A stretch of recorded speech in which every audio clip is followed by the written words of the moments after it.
Hi hello welcome back to our channel. நம்ம இன்னைக்கு இந்த வீடியோவில் என்ன பார்க்க போகிறோம் அப்படின்னா தமிழ் இலக்கணத்தில் டே 7 பார்க்க போகிறோம். இந்த டே 7 என்ன புக்கில் இருக்குது அப்படின்னு கேட்டிங்கன்னா நம்முடைய சமச்சீர் புக்கு 6ஆம் வகுப்பில் 7வது இயல் 7ல் இருக்கக்கூடிய ஒரு சின்ன பார்ட். என்ன இயல்? புதுமைகள் செய்யும் தேசம் இது அப்படிங்கிற இயல் இருக்கக்கூடிய 4 வகை சொற்கள் அப்படிங்கிற இலக்கண பகுதியை பார்க்க போகிறோம். இந்த டே 7 பார்க்கறதுக்கு முன்னாடி நம்ம சேனலில் ஒரு சில அப்டேட்ஸ் இருக்குது. அப்டேட்ஸை பார்த்துட்டு ஃபர்தராக கிளாஸை கன்டினியூ பண்ணலாம். சரியா? இப்போ எல்லாருமே தெரிஞ்சிருக்கும் அன்அகாடமி அப்படிங்கிறது இந்தியாஸ் லார்ஜஸ்ட் லேர்னிங் பிளாட்ஃபார்ம். இப்போ இந்த பிளாட்ஃபார்மில் நானும் உங்களுக்கு கிளாஸஸ் எடுத்துக்கிட்டு இருக்கேன். நான் எடுக்க கிளாஸ் எல்லாமே ஸ்பெஷல் கிளாஸ் தான், ஃப்ரீ கிளாஸஸ் தான். அந்த ஃப்ரீ கிளாஸ் பொறுத்தவரை எப்படி போயிட்டு இருக்குன்னு பார்த்தீங்கன்னா நம்ம சேனலில் TNPSC point of view upload பண்ண எல்லா லெசன்ஸ் இருந்தும் எம்சிக்யூ ஃபார்மேட்டில் உங்களுக்கு கிளாஸஸ் போயிட்டு இருக்கு. புக் பேக் கொஸ்டின் சால்வ் பண்ணி கொடுத்துக்கிட்டு இருக்கேன். டூ யூ நோ பாட்ஸ் கணக்கு கொடுத்துக்கிட்டு இருக்கேன். ப்ரீவியஸ் கொஸ்டின் சால்வ் பண்ணிட்டு இருக்கேன். மேத்ஸுக்கு எக்ஸ்க்ளூசிவாக பக்கத்துலன்னு சொல்லி கொடுத்து எப்படி போயிட்டு இருக்குமோ அந்த மாதிரி கிளாஸஸ் கொடுத்துக்கிட்டு இருக்கேன். எல்லாமே ஃப்ரீ கிளாஸ் தான். எப்படி இந்த ஃப்ரீ கிளாஸ் பார்க்கணும் அப்படின்னு கேட்டிங்கன்னா டிஸ்கிரிப்ஷனில் பாட்டத்தில் how to attend free class அப்படின்னு லிங்க் இருக்கும். அதை கிளிக் பண்ணி ஆப் எப்படி இன்ஸ்டால் பண்ணுறது வந்து A to Z சொல்லி கொடுத்துருப்பேன். பார்த்து கிளாஸ் ஜாயின் பண்ணிக்கோங்க. உள்ளே ஜாயின் பண்ணும்போது கண்டிப்பாக ஃப்ரீ கிளாஸ்க்கு நல்லா கூட கேட்கும். கேட்டுச்சுன்னா A Rajesh 180 அப்படின்னு கூட கொடுங்க. ஆட்டோமேட்டிக்காக உங்களுக்கு ஃப்ரீ கிளாஸ் அன்லாக் ஆயிரும். சரியா? ஸோ நல்லா ஈஸியாக இருக்கும். சரியா? எனக்கு வந்து கிளாஸஸ் போயிட்டு இருக்கும் டவுட் இருக்குது அப்படிங்கிற பட்சத்தில் நீங்கள் என்ன பண்ணலாம், ஹேண்ட் ரைஸ் ஆப்ஷன்ஸ் இருக்குது. ஹேண்ட் ரைஸ் பண்ணி நீங்கள் வாய்ஸ் உங்கள் ஓன் வாய்ஸை கொடுத்து என்ன பண்ணலாம், டவுட்டை நீங்கள் கேட்டு தெரிஞ்சுக்கலாம். கிளாஸஸ் பார்த்துட்டு இருக்கீங்க, சப்போஸ் டக்கு வெளியே போகிற மாதிரி இருக்கும். அப்போ வந்து எனக்கு கரெக்டாக புக் மார்க் பண்ணி வைக்கணும். கரெக்டாக ஸோ புக் மார்க் பண்ணது மாதிரியும் புக் மார்க் ஆப்ஷன்ஸும் இப்போ அன்அகாடமியில் இப்போ அப்டேட் பண்ணிட்டோம். பக்காவாக போயிட்டு இருக்கு. உள்ளே வாங்க, பார்த்து பிடிச்சுன்னா ஃபாலோ பண்ணிக்கோங்க. தரமாக கிளாஸஸ் போயிட்டு இருக்கு. எல்லாம் நான் கொடுக்குற ஃப்ரீ கிளாஸஸ் தான், செக் பண்ணி பார்த்துக்கோங்க. சரியா? அப்புறம் 2 ஆப்ஷன்ஸ் இருக்குது அன்அகாடமியில். ஒன்று ப்ளஸ், ஒன்று வந்து ஃப்ரீ. ஸோ நான் ஃப்ரீ கொடுத்துட்டு இருக்கேன். ப்ளஸில் ஜாயின் பண்ணணும், ஏன்னா அமௌண்ட் கட்டினா தான் நான் கோர்ஸில் வருவேன் அப்படின்னு இருக்கவங்க ப்ளஸ் எடுத்துக்கலாம். ப்ளஸ் பொறுத்தவரை உங்களுக்கு ஃபேவரட் எடுக்கிற கிளாஸ் கொடுத்துருவோம். கம்ப்ளீட் எக்ஸாம் ப்ரிப்பரேஷன் கிடச்சிரும். ரெகுலர் டவுட் கிளைம் கொடுத்துருவோம். மார்க் டெஸ்ட் கொடுத்துருவோம். டெஸ்ட் கொடுத்துருவோம். சிலபஸ் உங்களுக்கு 100% முடிச்சு கொடுத்துருவோம். சரியா? ஸோ ஃப்ரீக்கும் ப்ளஸுக்கும் வித்தியாசம். ஃப்ரீ பொறுத்தவரை லிமிடெட் சர்ச் இருக்க மாதிரி இருக்கும். ப்ளஸ் பொறுத்தவரை கம்ப்ளீட் சர்ச் முடிச்சு கொடுத்துரும். ஃப்ரீ பொறுத்தவரை லிமிடெட் பேட் டெஸ்ட், இங்கே அன்லிமிடெட் பேட் டெஸ்ட். ஃப்ரீ பொறுத்த லிமிடெட் பிஎஃப் நோட்ஸ், இங்கே அன்லிமிடெட் பிஎஃப் நோட்ஸ். ஃப்ரீ பொறுத்த டவுட் உங்களுக்கு கிளியர் பண்ண டைம் இருக்காது, இங்கே டவுட் உங்களுக்கு ரெகுலராக கிளியர் பண்ணி கொடுத்துருவோம். சரியா? ஸோ எப்படி சப்ஸ்கிரைப் பண்ணி கேட்டிங்கன்னா ஆப்பை ஓப்பன் பண்ணதுக்கப்புறம் உங்களுக்கு டிஎன்பிஎஸ்சி சர்ச் பண்ணி எடுத்து 3 டாட்டை கிளிக் பண்ணி ஃபஸ்ட்டு. கிளிக் பண்ணதுக்கப்புறம் டிஎன்பிஎஸ்சி இருக்கும், ப்ளஸ் இருக்கும். அதை டச் பண்ணால் அடுத்த பேஜ் உங்களுக்கு கெட் சப்ஸ்கிரிப்ஷன் பேஜ் நிற்கும். அதை கிளிக் பண்ணிக்கோங்க. இதை நீ கிளிக் பண்ணிங்க அப்படின்னா, இந்த டேபை கிளிக் பண்ணிங்க அப்படின்னா அடுத்த பேஜில் ஆஃபர்ஸ் தான் கொடுத்துருப்பாங்க. இதில் 1 month course, 3 months course, 1 year course, 2 year course இருக்கு இல்லையா? அதை நீங்கள் மேக்ஸிமம் 1 year கோர்ஸ் எடுத்தால் பெஸ்ட்டாக இருக்கும். எல்லா பேட்ச் ஜாயின் பண்ணிக்கலாம். சரியா? அதில் கிளிக் பண்ணி ஜாயின் பண்ணிக்கலாம். பட் அதில் 10% ஆஃபர் வேணும்னு ஆசைப்பட்டீங்கன்னா டிஸ்கிரிப்ஷனில் ஹேவ் ரெஃபரல் கோட் அப்படின்னு கொடுத்து இந்த மாதிரி டேப் இருக்கும், இந்த இடத்துல இருக்கும். சரியா? அது என்ன பண்ணுங்க, A Rajesh 180 கூட யூஸ் பண்ணி ப்ரொசீட் டு பே கொடுத்துக்கோங்க. கொடுத்தா அடுத்த பேஜில் அமௌண்ட்லாம் கம்மி பண்ணி பார்த்தவங்களுக்கு தெரியும். 779 per month ஆஃபருக்கு அப்புறம் 701. 1 year எடுத்தீங்கன்னா மொத்தம் உங்கள் அமௌண்ட் 9 something வரும். ரைட்டா? நீங்கள் 10% ஆஃபர் கொடுத்த இந்த கோடை யூஸ் பண்ணி அமௌண்ட் கம்மி பண்ணதுக்கப்புறம் ஜஸ்ட் 8415 தான். 1 yearக்கு வந்து 845 தான். யூஸ் பண்ணிக்கோங்க, பெஸ்ட்டாக இருக்கும். சரியா? கோடு யூஸ் பண்ணுங்க, அப்போ தான் 10% ஆஃபர்ஸ் கிடைக்கும். அடுத்து பாருங்க, பேட்ச் கோர்சஸ் போயிட்டு இருக்கு. என்னென்ன பேட்ச் கோர்ஸ் போயிட்டுன்னு கேட்டிங்கன்னா இந்த வீக்கான கோர்ஸ் பாருங்க. PYQ சீரிஸ் போயிட்டு இருக்கு ஃபார் குரூப் 1 மெயின்ஸ்க்காக. ஸோ ஒவ்வொரு சப்ஜெக்ட்டுக்கும் தனித்தனி ஃபேர்லெஸ் கிளாஸ் கொடுத்துருவோம். 19 Jan லான்ச் ஆகுது. தேவைப்படுறவங்க இந்த கோடை யூஸ் பண்ணி 10% ஆஃபரில் கோர்ஸில் ஜாயின் பண்ணிக்கோங்க. சரியா? அப்போ test series free test series தான். யாருன்னா ஃப்ரீயாக போட்டு பார்க்கலாம், சாம் பார்த்துக்கலாம். இந்த டெஸ்ட் சீரிஸ் எல்லா லிங்க்கும் நம்ம டெலிகிராம் குரூப்புக்கு பார்த்தீங்களா, டெலிகிராம் குரூப்பில் நான் அப்லோட் பண்ணுவேன். தயவு செஞ்சு டிஸ்கிரிப்ஷனில் லிங்க் இருக்குது, அதை கிளிக் பண்ணி ஜாயின் பண்ணிக்கோங்க. அப்போ தான் டயத்துக்கு உங்களுக்கு நோட்டிஃபிகேஷன் நம்மளுடைய ஆப்லேயும் வரும், சேம் டைம் நம்ம குரூப்லேயும் நான் லிங்கை ஷேர் பண்ணிடுவேன். சரியா? என்னென்ன சீரிஸ் போயிட்டு இருக்குன்னு பார்த்தீங்கன்னா T20 மார்க் டெஸ்ட் சீரிஸ் போயிட்டு இருக்கு. அதுக்கப்புறம் ஸ்கூல் புக் டெஸ்ட் சீரிஸ் போயிட்டு இருக்கு. செம்மொழி டெஸ்ட் சீரிஸ் போயிட்டு இருக்கு. கரண்ட் அஃபேர்ஸ் டெஸ்ட் சீரிஸ் போயிட்டு இருக்கு. யூனிட் 9 டெஸ்ட் சீரிஸ் போயிட்டு இருக்கு. அப்புறம் குறிக்கோள் டெஸ்ட் சீரிஸ் போயிட்டு இருக்கு. இலக்கு டெஸ்ட் சீரிஸ் போயிட்டு இருக்கு. அப்புறம் சமச்சி புக் டெஸ்ட் சீரிஸ் போயிட்டு இருக்கு. அதுக்கப்புறம் TNPSC PU டெஸ்ட் எல்லாமே டயத்துக்கு கரெக்டாக வந்துடும். கரெக்டாக ஃபாலோ பண்ணுங்க. எல்லாத்துக்குமே சேம் கோடு தான், A Rajesh 180. அன்லாக் கோடும் சேம் தான், ரெஃபர் கோடும் சேம் தான். நம்மளோட கிளாஸ் லிங்க் எல்லாமே டெலிகிராம் அப்லோட் பண்ணிடுவேன். தயவு செஞ்சு டெலிகிராம் ஜாயின் பண்ண மட்டும்தான் நிறைய விஷயங்கள் உங்களுக்கு வந்து சேரும். சரியா? இதை தாண்டி ஏதாச்சும் கோர்ஸ் டவுட் இருக்கு அப்படின்னா கண்டிப்பாக டிஸ்கிரிப்ஷன் நம்பர் இருக்கு, அந்த நம்பரை கான்டாக்ட் பண்ணால் கண்டிப்பாக உங்களுக்கு டவுட்டை கிளைம் கொடுத்துருவாங்க. டெஸ்ட் சீரிஸ்க்கான லிங்க் எல்லாமே டிஸ்கிரிப்ஷன் இருக்கு. தேவைப்படுறவங்க கிளிக் பண்ணி என்ரோல் பண்ணிக்கோங்க. கண்டிப்பாக டயத்துக்கு உங்களுக்கு மெசேஜ் வந்து சேரும். சரியா? சரி, ஓகே. நம்ம சேனல் பொறுத்தவரை டிஎன்பிசி பாயிண்ட் ஆஃப் வியூ கேட்குற மாதிரி history, polity, economics, geography, current affairs, maths, science, unit 8, 9 language உட்பட ஃப்ரீ ஆஃப் காஸ்ட் கிளாஸஸ் கொடுத்துட்டு இருக்கோம். பிளேலிஸ்ட்டை செக் பண்ணி பாருங்க. எல்லாமே வரிசையா அரேஞ்ச் பண்ணி கொடுத்துருக்கேன். உங்களுக்கு தேவையான டாபிக்ஸ் எடுத்து பாருங்க. படிக்கும் போதே நோட்ஸ் எடுத்து படிங்க. அப்பதான் ஃபியூச்சர் ரிவிஷனுக்கும் ரெஃபரன்ஸுக்கும் ரொம்ப யூஸ்ஃபுல்லாக இருக்கும். டெலிகிராமில் ஜாயின் பண்ணாங்க மறக்காம டிஸ்கிரிப்ஷன் லிங்க் கொடுத்துருக்கேன். கீழே பாட்டத்தில் இருக்கும். கிளிக் பண்ணி ஜாயின் பண்ணிக்கோங்க. நம்ம சேனலை பொறுத்தவரை இந்த இலக்கணத்தை நீட்டாக எடுத்து கொடுத்துருவேன். பட் இருந்தாலும் எனக்கு டெஸ்ட் மாதிரி போட்டு பார்க்கணும்னு ஆசைப்பட்டீங்கன்னா, எல்லா டாபிக்ஸும் போட்டு பார்க்கணும்னு ஆசைப்பட்டீங்கன்னா 6லேருந்து 12 வரைக்கும் எல்லாமே லைன் பை லைன் கொஸ்டின்ஸ் எடுத்து ஒரு புக் ரிலீஸ் பண்ணியிருக்கோம். அதுக்கான புக் லிங்க் கீழே கொடுத்துருக்கேன். தேவைப்படுறவங்க வீடியோ ஃபுல்லாக பாருங்க, ரிவ்யூ பார்த்துட்டு பிடிச்ச புக்கை வாங்கிக்கோங்க. அது மட்டும் இல்லாமல் எனக்கு 100 days ஸ்டடி பிளானர் வித் டெஸ்டோடு வேணும் ஆசைப்பட்டீங்கன்னா அதுக்கும் நம்ம புக் ரெடியாக இருக்குது. அது டிஸ்கிரிப்ஷன் லிங்க் கொடுத்துருக்கேன். கிளிக் பண்ணி ஃபுல் வீடியோ பாருங்க. இப்போ பார்த்து பிடிச்சிக்க அப்படின்னா அந்த சொன்னது போல் புக்கை ஆர்டர் பண்ணிக்கோங்க. கண்டிப்பாக ரொம்ப யூஸ்ஃபுல்லாக இருக்கும். சரியா? படிக்கிறதுக்கு சேனல் யூஸ் பண்ணிக்கோங்க. டெஸ்ட் மாதிரி போட்டு பார்க்கறதுக்கு டெஸ்ட் பேட்ச் மாதிரி ஜாயின் பண்ணுறதுக்கு என்ன பண்ணலாம், புக்கை வாங்கி போட்டு பாருங்க. பெஸ்ட்டாக இருக்கும். சரியா? ஓகே, 4 வகை சொற்கள் அப்படிங்கிற கான்செப்ட் ரொம்ப சிம்பிள். ஒரே பக்கம் தான். பட் இதனுடைய கண்டிஷன் பார்த்தீங்கன்னா நமக்கு ஸ்டாண்டர்ட் 9th 9ஆம் வகுப்புல வந்து 5வது இயல்ல வரும். இடைச்சொல் உரிசொல் அப்படிங்கிறது அங்க வரும். பட் இருந்தாலும் அதை பார்க்கறதுக்கு முன்னாடி இந்த பேசிக் கான்செப்ட் தெரிஞ்சா மட்டும்தான் அங்க உங்களுக்கு ஈஸியா இருக்கும். சரியா? ஓகே, ஸோ பாருங்க, தமிழில் சில எழுத்துக்கள் தனித்து நிற்கும். கரெக்டு தானே? தமிழ வந்து ஒரு சில வார்த்தைகள் ஒரு சில சொற்கள் வந்து எப்படி இருக்கும், தனித்து நிற்கும்.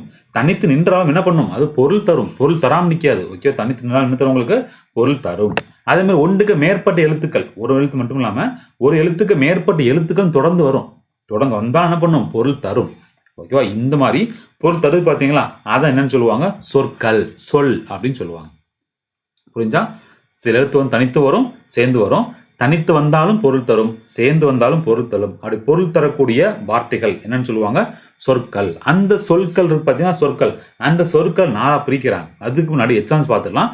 ஸோ ஒரு எழுத்து இல்லையா, ஒரு எழுத்து. அப்போ ஈ சொல்லிக்கலாம், பூ சொல்லிக்கலாம், மை சொல்லிக்கலாம். ஒரு எழுத்து பட் பொருள் இருக்கு. மை, பூ, ஃப்ளவர், ஈ, அந்த ஈசல் எடுத்துக்கலாம். ரைட்டா? அப்போ 2 எழுத்து, கல், 3 கடல், 4 தங்கம். ஸோ எக்ஸ்ட்ரா வந்துட்டே இருக்கும். வர அவங்க பொருள் தரும். தந்துச்சுன்னா பேர் என்ன, சொல் அப்படின்னு சொல்லுவாங்க.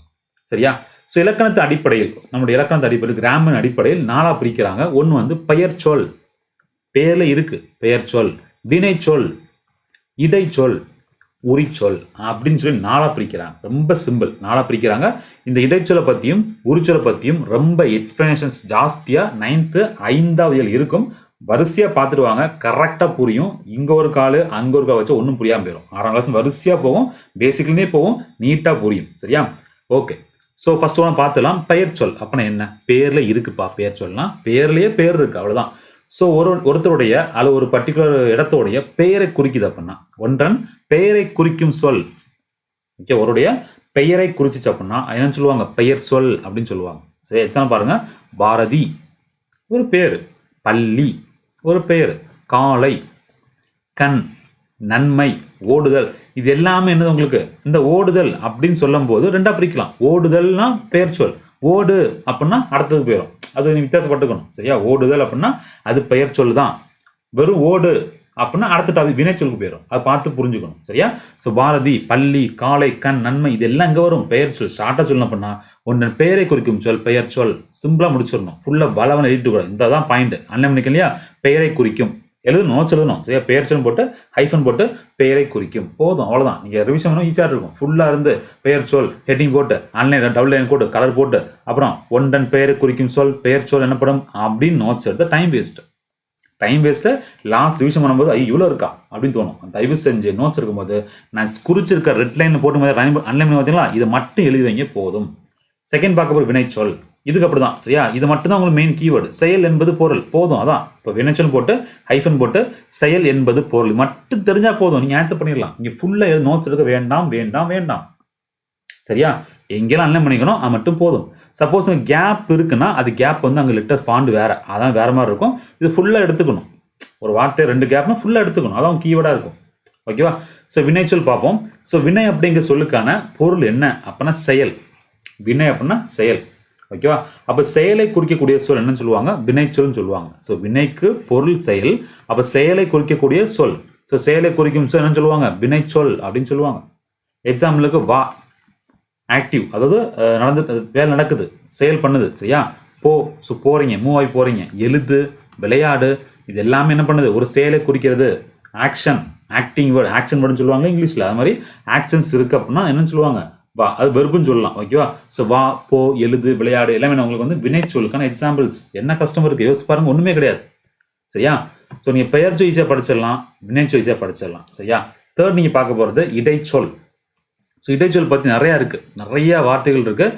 எல்லாமே உங்களுக்கு ஷார்ட்கட் ஓடி சும்மா சொல்லிட மாட்டேன். 9th வரும்போது 5வது வரும்போது இந்த வேர்ட்ஸை படிக்கிறதுக்கு ஷார்ட்கட் ஓடி கிளாஸஸ் கொடுத்துருவேன். சரியா? பட் இப்போ இடைச்சொல்னா என்ன, உரிச்சொல்னா என்ன அப்படின்னு பார்த்துக்குவோம். சரியா? ஸோ பெயர் சொல்லையும் வினைச்சொல்லையும் சார்ந்து வரும், அவ்வளோதான். இது கீழனது பெயர் சொல்லையும் சார்ந்து வரும், வினைச்சொல்லையும் சார்ந்து வரும். அப்படி சார்ந்து வந்துச்சுன்னா என்ன சொல்லுவாங்க, இடைச்சொல்னு சொல்லுவாங்க. அல்லது இடையில் வரும் சொல் இடைச்சொல், அவ்வளோதான். இடையில வரும், கேப்ல வரும், 2 வார்த்தைகள்ல வரும். இடையில் வரும் சொல் இடைச்சொல். ஓகேவா? பாருங்க எக்ஸாம்பிள் பாருங்க. இது மூணு நிறைய உண்டு. பட் இப்போதைக்கு இந்த 3 தான் கொடுத்துருப்பாங்க. சரியா? ஸோ தந்தையும் தாயும். உம்முன்னு சொல்லும்போது என்ன சொல்லுவாங்க, இணைப்பிழை சொற்கள்னு சொல்லுவாங்க. சரியா? இதெல்லாம் வந்து 9th இருக்கு. ஓகே, இணைப்பிழை சொற்கள்னு சொல்லுவாங்க. ரைட்டா? பார்த்துக்கணும். ஐங்கிற வேற்றுமை உறுப்பு இது இங்க வேண்டாம். இப்போதைக்கு இந்த லெட்டர்ஸும் போதா போதும். மற்ற ஐ.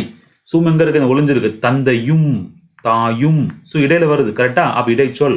அல்லது பெயர் சொல்லையும் வினைச்சொல்லையும் சேர்த்து கொடுக்குது, சார்ந்து வரும், டிபெண்ட் பண்ணி வரும். ஸோ தந்தை பெயர் சொல் சார்ந்து வரும், வந்துச்சுன்னா அது என்னன்னு சொல்லுவாங்க, இடைச்சொல் அப்படின்னு சொல்லுவாங்க. மற்றொருவர், இது வந்து பாதியில் இருக்கு, இவரும் மற்றொருவரும், அப்போ சேர்ந்து வருது, இடையில வருது. ஸோ மற்றுங்கிறது வந்து உங்களுக்கு இடைச்சொல். அப்புறம் திருக்குறள் ஐ. ஸோ அந்த ரைல ஐ வருது. ஸோ கரெக்டா? அப்போ இந்த லெட்டர்ஸ் தெரிஞ்சா போதும். மற்ற ஐ இந்த மாதிரி வார்த்தை வந்துச்சுனாலே என்னன்னு சொல்லுவாங்க, இடைச்சொல் அப்படின்னு சொல்லுவாங்க. கன்ஃபியூஸ் பண்ண வேண்டாம். பெயர் சொல்லையும் வினைச்சொல்லையும் சார்ந்து வரும், ஃபர்ஸ்ட் பாயிண்ட்.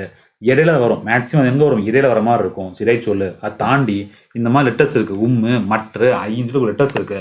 அதை பார்த்து படிச்சிட்டிங்கன்னா கண்ணை மட்டும் போட்டுடலாம், இடைச்சொல்னு போட்டுடலாம். ஓகேவா?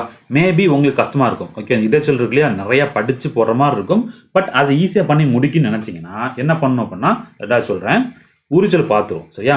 ஸோ உரிச்சொல் அப்படின்னு சொல்லும் போது என்ன அப்படின்னா, தன்மையை மிகுதிப்படுத்தி காட்டும். ஓகே, தன்மையை வந்து எக்ஸ்ட்ரா ஃபிட்டிங் சொல்லுவாங்க இல்லையா, ஓவரா பேசுவாங்க சொல்லுவாங்க, அதான் தன்மையை வந்து மிகுதிப்படுத்தி காட்டக்கூடிய, மிகுதிப்படுத்த வருவது உரிச்சொல். ஒரு பெயர் சொல், வினைச்சொல் ஆகியவற்றின் தன்மையை வந்து என்ன பண்ணும், மிகுதிப்படுத்தணும். மிகுதிப்படுத்தி சொன்னா என்னன்னு சொல்லுவாங்க, உரிச்சொல்னு சொல்லுவாங்க. எக்ஸாம்பிள் பாருங்க, வெறும் நகரம்னு சொல்லிட்டு போடலாம். வெறும் நகரம் அப்படின்னு சொல்றதுக்கு பதில் மாநகரம் அப்படின்னு சொல்லும் போது நகரத்தை கொஞ்சம் எக்ஸ்ட்ரா ஃபிட்டிங் கொடுத்து தூக்கி கொடுக்குறாங்க. மாநகரம், அழகான நகரம், பெரிய நகரம் அப்படின்னு சொல்றாங்க. ரைட்டா? இது பாருங்க, சிறந்தது. ஓகே, நல்லா கிளாஸ் எடுக்கிறாங்க, சிறந்த கிளாஸ், சிறந்த யூடியூப் சேனல் அப்படின்னு சொல்லலாம். பட் இருந்தாலும் எக்ஸ்ட்ரா ஃபிட்டிங், சால சிறந்தது. ஓகேவா? சால சிறந்ததுன்னு சொல்றாங்க. அப்போ இன்னும் எக்ஸ்ட்ரா ஃபிட்டிங் போடுறாங்க. அப்போ எக்ஸ்ட்ரா இன்ஃபர்மேஷன்ஸ் கொடுத்து அது இன்னும் ஹை பிரைஸ் கொண்டு போறாங்க அப்படின்னா அது என்னன்னு சொல்லுவாங்க, உரிச்சொல் அப்படின்னு சொல்லுவாங்க. சரியா? இவ்வளவுதான் கான்செப்ட், முடிஞ்சு. சரியா? அதாவது திருப்பி பாருங்க, மொத்தம் 4 தான். பெயர் சொல், வினைச்சொல், இடைச்சொல், உரிச்சொல். எனக்கு இடைச்சொல் வந்து கஷ்டமானு சொல்லிட்டேன். இடைச்சொல் கஷ்டமா இருக்கும் பட்சத்தில் மிச்சம் 3 பார்த்துருங்க. பெயரை குறிக்கும் சொல் பெயர் சொல், வினை குறிக்கும் சொல் வினைச்சொல். வினை மீன்ஸ் செயல், ஆக்டிவ், அதாவது இந்த வெர்புன்னு சொல்லக்கூடியது. ரைட்டா? அப்புறம் இடைச்சொல் கஷ்டம் விட்டுருங்க, உரிச்சொல் போட்டலாம் இல்லையா. சாதாரண இருக்கு. நகரம்னா ஓகே, எக்ஸ்ட்ரா ஃபிட்டிங் போட்டால் மாநகரம். அப்போ அந்த மாதிரி எக்ஸ்ட்ரா ஃபிட்டிங் கொடுத்து இந்த மாதிரி பிரிக்கும் போது எக்ஸ்ட்ரா ஃபிட்டிங் கொடுத்து ஓவர் ஆக்டிவ் பண்ணி கொடுத்து வராங்க. அப்போ என்ன சொல்லலாம், நீங்கள் உரிச்சல் போட்டோம் இல்லையா. அப்போ மிச்சம் தாண்டி 3 தாண்டி எக்ஸ்ட்ரா வருது பார்த்தீங்களா, அதை என்னன்னு சொல்லுவாங்க, இடைச்சல் போட்டு போயிடலாம். அவ்வளோ முடிஞ்சு போச்சு. சரியா? ஸோ இதுக்கு உங்களுக்கு வேர்ட்ஸ் இருக்கு, மா, சால, இதெல்லாம் வேர்ட்ஸ் இருக்கு. 9th 5th இயர்ல முடிஞ்சா பாருங்க. நான் ஷார்ட்கட் ஓடி அடுத்தடுத்த கிளாஸ்ல கொண்டு வரேன். கிளியரா? டவுட்டா? இதான் 4 நாள் தான், ஈஸியா முடிச்சிடலாம். ஓகேவா? ஸோ இதுக்கப்புறம் நீங்கள் பார்க்க போகிறது புக் பேக் கொஸ்டின்ஸ் பார்த்துட்டு தான். டவுட் இருந்தால் கண்டிப்பாக கேளுங்க. ரொம்ப உண்மை இல்லை, டவுட்டுக்கு உண்மை இல்லை. இதான் விஷயம், இதான் கிராம் இலக்கணம் இப்படி தான் இருக்கும். பேசிக் படித்தா போதும், முடிஞ்சு போச்சு. ஒரு சில இடத்துல மக்கப் பண்ண மாதிரி இருக்கும். எதாவது மக்கப் பண்ணுமோ அது ஷார்ட்கட் கதையாக சொல்லி கொடுத்துறேன். நீ பார்த்து அப்படியே மைண்டில் வச்சுக்கோங்க, தரமாக இருக்கும். தயவு செஞ்சு நோட்ஸ் எடுத்து படிங்க, அது முக்கியம். ஒவ்வொரு ஸ்டாண்டும் முடிய இந்த பிடிஎஃப் காப்பி உங்களுக்கு வச்சிடறேன். அதை பார்த்து நோட்ஸ் எடுங்க. வீடியோ பார்த்துட்டு பிடிஎஃப் பார்த்து நோட்ஸ் எடுங்க. சும்மா எடுத்தோட பிடிஎஃப் போனால் வேலைக்காகாது. சும்மா வீடியோ மட்டும் அது வேலைக்காகாது. வீடியோ பார்த்துட்டு அப்படியே பிடிஎஃப் போயிட்டு அப்படியே நோட்ஸ் எடுத்து வச்சிடணும். வச்சா பெஸ்ட்டு. சரியா? சமச்சு புக்கு போக ஏதாச்சும் புக் வேணும் ஆசைப்பட்டீங்கன்னா டிஸ்கிரிப்ஷனில் புக் கிரீன் ஃபோல்டர் இருக்கும். அதை கிளிக் பண்ணிங்க அப்படின்னா இது வரைக்கும் பப்ளிஷ் பண்ண எல்லா புக்ஸும் இருக்கும். தமிழ் புக்காக இருக்கட்டும், இல்லை குரூப் 2 குரூப் இங்கிலீஷ் புக்காக இருக்கட்டும், மேத்ஸாக இருக்கட்டும், Tamil medium, English medium maths book, அப்புறம் சயின்ஸ், ஹிஸ்ட்ரி, பாலிட்டி, எக்கனாமிக்ஸ் ஆக எல்லாத்துக்கும், எத்திக்ஸ் எல்லாத்துக்குமே புக் இருக்கு. உங்களுக்கு எத்திக்ஸ் புக்கு எல்லாத்துக்கும் புக்ஸ் இருக்கு. தேவைப்படுறவங்க டிஸ்கிரிப்ஷனில் புக் கிரீன் ஃபோல்டர் இருக்கு இல்லையா, அதை கிளிக் பண்ணி பார்த்து பிடிச்சிங்கன்னா புக்கை வாங்கிக்கோங்க. வீடியோ ஃபுல்லாக பார்த்த மட்டும் தான் எப்படி புக்கை வாங்கணும்னு தெரியும். அதை பார்த்து நீங்கள் புக்கை ஆர்டர் பண்ணிக்கலாம். அது மட்டும் இல்லை, சமைச்ச புக்கில் இருந்து லைன் பைன் கொஸ்டின் எடுத்து வித் கீவோடி கொடுத்துருப்போம், செக் பண்ணி பார்த்து வாங்கிக்கோங்க. சரியா? ஏதாச்சும் டவுட் இருக்கும் பட்சத்தில் கண்டிப்பாக நம்பர் வாட்ஸ்அப் பண்ணுங்க. உங்களுக்கு உங்கள் டவுட்டை வந்து கிளியர் பண்ணி கொடுத்துருவாங்க. இதையும் தாண்டி PDF பண்டில் லான்ச் பண்ணியிருக்கோம். அதுவும் டிஸ்பிளே லிங்க் இருக்குது. PDF பண்டில்னு தேவைப்படுறவங்க கிளிக் பண்ணி மெயில் ஐடி கொடுத்து டவுன்லோட் பண்ணி யூஸ் பண்ணிக்கோங்க. PDF பண்டில் பொறுத்தவரை உங்களுக்கு புக் பேக்கர்ஸாக இருக்கட்டும், PYQ இருக்கட்டும், அப்புறம் பாக்ஸ் கண்டா இருக்கட்டும், எல்லாமே கலெக்ட் பண்ணி கோர்வே கொடுத்துருக்கோம். தேவைப்படுறவங்க கிளிக் பண்ணி டவுன்லோட் பண்ணி யூஸ் பண்ணிக்கோங்க, படிச்சுக்கோங்க. சரியா? ஓகே, அடுத்து நீங்கள் பார்க்க போகிறது வந்து ஜஸ்ட் அதனுடைய புக் பேக் கொஸ்டின்ஸ். ஓகேவா? இது நல்லா பார்க்கணும், படிச்சிடணும். படிச்சுட்டு அதுக்கப்புறம் வீடியோ பாஸ் பண்ணிடணும். பாஸ் பண்ணிட்டு நீங்களே போட்டு பார்க்கணும். போட்டு பார்த்துட்டு தான் என்ன பண்ணணும், ஆன்சர்ஸ் நீங்கள் வீடியோ ஆன் பண்ணி பார்க்கணும். வீடியோ ஆன் பார்க்கணும் அப்படின்னு வச்சுக்கோங்க. என்ன பார்த்தோம், என்ன படித்தோம் புரியாமல் போயிடும். செல்ஃப் செக் பண்ணணும் இல்லையா? அப்படி இல்லாமல் என்ன பண்ணணும், புக்கை வாங்கிடணும். டிஸ்கிரிப்ஷனில் தமிழ் புக் இருக்கு இல்லையா, டெஸ்ட் மாதிரி போட்டு பார்க்குறதுக்கு, வாங்கி டெஸ்ட் மாதிரி போட்டு முடிஞ்சு போச்சு. ஈஸியாக சால்வ் பண்ணிடலாம். சரியா? ஓகே, கொஸ்டின் பாருங்கள். கலர் மாற்றிடுவோம். ஸோ பின்வரும் தொடர்களில் உள்ள 4 வகை சொற்களை வகைப்படுத்துக. சரியா? ஃபர்ஸ்ட் கொஸ்டின் பாருங்க. வளவனும் தங்கையும் மாநகர பேருந்தில் ஏறினர். நீங்களே பார்த்து செக் பண்ணிக்கணும். சரியா? ஸோ வளவன் அப்படின்னு பிரிச்சா என்ன பண்ணணும், ஒரு பெயர் சொல். தங்கை அப்படின்னு பிரிச்சிங்கன்னா அது ஒரு பெயர் சொல். இப்போ நும்முன்னு இருக்கு, நும். வளவனும் தங்கையும் இருக்கு. ஃபர்ஸ்டே பார்த்தோம், நும்முங்கிற வார்த்தை இருக்கு. என்ன வார்த்தை? இடைச்சொல்லுக்கான வார்த்தை. கரெக்டா? ஸோ மாநகரம், மாநகர பேருந்தில். ஸோ மாநகரம் இருக்கு, அது என்னது, உங்களுக்கு உரிச்சொல். ஓகேவா? உரிச்சொல். அப்புறம் பேருந்து அப்படிங்கிறது பெயர், பெயரை குறிக்கும். ஸோ பெயர் சொல். ஓகேவா? ஏறினர், இது வேலை பார்க்குறாங்க. அப்போ என்னது, வினைச்சொல். ஓகே, இன்னும் புரிச்சுக்கணும். சரியா? அப்போ நாள்தோறும் திருக்குறளை படின்னு சொல்கிறாங்க. நாள்தோறும் அது ஒன்றும் இல்லை. திருக்குறள் ஐ இருக்கு. கரெக்டா? ஐன்னு இருக்கு. அப்போ ஐன்னு அர்த்தம் உங்களுக்கு வந்து இடைச்சொல். கரெக்டு தானே? திருக்குறள் ஐன்னு வச்சாலும் பார்த்தோம். கரெக்டாக இங்கேயே தெரியும் பாருங்க, உங்களுக்கு பார்த்து தெரியும். இந்த பார்த்தீங்களா, இங்கேயே கொடுத்துட்டாங்க. திருக்குறள் ஐ இருக்கு. அப்போ கண்டிப்பாக என்னது, உங்களுக்கு வந்து இடைச்சொல் தான். ஈஸியாக முடிச்சிடலாம். சரியா? அப்புறம் படி, ஒரு ஆக்டிவ், ஒரு வெர்பது. ஸோ வினைச்சொல், வினைச்சொல். சரியா? அப்புறம் ஏழைக்கு உதவுதல், உதவுதல். ஸோ உதவுன்னு சொல்லியாச்சுன்னா வேற, இது உதவுதல்னு இருக்கு. ஓகே, என்னது, பெயர் சொல். உதவுனா வினைச்சொல் போயிடும், உதவுதல் பெயர் சொல். சரியா? அப்புறம் சால சிறந்தது, ஃபர்ஸ்டே பார்த்தோம், பார்த்து எழுதிக்கோங்க. சரியா? என்றார் ஆசிரியர். ஸோ ஆசிரியர் பெயர் சொல். அவ்வளோதான். என்ன கஷ்டம், அவங்களே கொடுத்தாச்சு, நீட்டாக பார்த்து போட்டோம். ஸோ உதவுனா வினைச்சொல் போயிடும், உதவுதல் அப்படின்னு சொல்லும்போது என்ன பெயர் சொல்ல தான் வரும். இங்கே பார்த்தீங்களா, எத்தனை பார்த்தீங்களா, அதே கான்செப்ட் தான் இங்கே இருக்கா. ஓடுதல். ஸோ ஓடுனா ஆக்டிவ், வினைச்சொல்லுக்கு போயிடும். ஓடுதல் அப்படின்னு சொல்லும்போது பெயர் சொல்ல வந்துடும். சரி, பார்த்து புரிஞ்சு வச்சுக்கோங்க. சரியா? ஓகே, செகண்ட் கொஸ்டின் பாருங்க. கீழ்காணும் குறளில் உள்ள இடைச்சொல்லை எழுதுக. இந்த குறள் இருக்கக்கூடிய இடைச்சொல் சொல்லுங்க அப்படின்னு சொல்லுவாங்க. வாஸ்து பார்க்க தெரிஞ்சு போகிறோம். இடைச்சொல்னா அந்த வார்த்தைகள் படிச்சுக்கணும். எங்க இடைச்சொல் இருக்கு, நிறைய இடைச்சொல் எதெல்லாம் இருக்கு, உம்மு, மற்று, ஐ. இந்த மற்ற ஐ, இந்த 3 வர மாதிரி எங்க இருக்கு பாருங்க, இருக்கா? ஏதாச்சும் இருக்கு பாருங்க, மற்று, என்ன இருக்கு, மற்று. அப்போ கண்டிப்பாக இந்த வார்த்தை என்ன பண்ணுங்க, நீங்க வந்து மற்றொரு பார்த்தீங்களா, அதை நீங்க என்ன பண்ணலாம், இடைச்சொல் அப்படின்னு எடுத்து எழுதிடலாம். சின்ன கான்செப்ட். குறளை கொடுத்துக்கிட்டு அங்கே இருக்கக்கூடிய இடைச்சொல் என்ன, கொஸ்டின்ஸ் கேட்பாங்க, கேட்டிருக்காங்க, பார்த்து படிச்சுக்கோங்க. சரியா? ஓகே, அடுத்து பாருங்க. இது உங்களுக்கு ஸ்கூல் பிள்ளைங்களுக்கு வேண்டாம். அடுத்து பாருங்க. மதிப்பீடு, சொல்வகை அறிந்து பொருந்தா சொல்லை கண்டுபிடிக்க. சரியா? ஸோ ஃபர்ஸ்ட் நீங்கள் செக் பண்ணி பாருங்க. படித்தால் ஐ, மற்று, கு. ஸோ இது பார்த்தா சொல்லிடலாம். படித்தால் மட்டும்தான் உங்களுக்கு என்னது, ஒரு ஆக்டிவ்னஸ் கொடுக்க மாதிரி இருக்கு, படித்தால். சரியா? அப்போ என்ன, வினைச்சொல். ரைட்டா? ஆக்டிவ் பண்ணுறாங்க இல்லையா, வெறுப்பு தான் அது, வினைச்சொல் பண்ணலாம். இதில் என்ன வரும், ஐ, மற்று, கு. என்ன சொல், இடைச்சொல். பார்த்தீங்க இல்லையா, ஐ, மற்று, கு எங்கே இருக்கு, இடைச்சொல். ஐ, எங்கே போச்சு, ஐ, மற்று, வரும். இங்கே என்ன இருக்கு, உங்களுக்கு கூ இருக்கு, அது எடுத்துக்கலாம், ஒரு உண்டு. சரியா? அடுத்து பாருங்க. மதுரை, கால், சித்திரை, ஓடினான். என்ன வரும், ஓடினான். என்ன சொல், வினைச்சொல். மற்றதெல்லாம் பெயர் சொல். கரெக்டா? அடுத்து பாருங்க. சென்றால், வந்த, சித்திரை, நடந்து. என்ன வரும், சித்திரை. சித்திரைங்க பெயர் சொல். இங்கே பார்த்தீங்கன்னா பெயர் சொல், பெயர் சொல். மற்ற எல்லாமே சென்றால், வந்த, நடந்து. என்னது, எல்லாமே ஒரு வெறுப்பு நடக்குது, நடந்துட்டு இருக்காங்க. அப்போ என்ன சொல்லலாம், அது ஒரு, நீங்க ஆன்சர் பண்ணணும், வினைச்சொல்.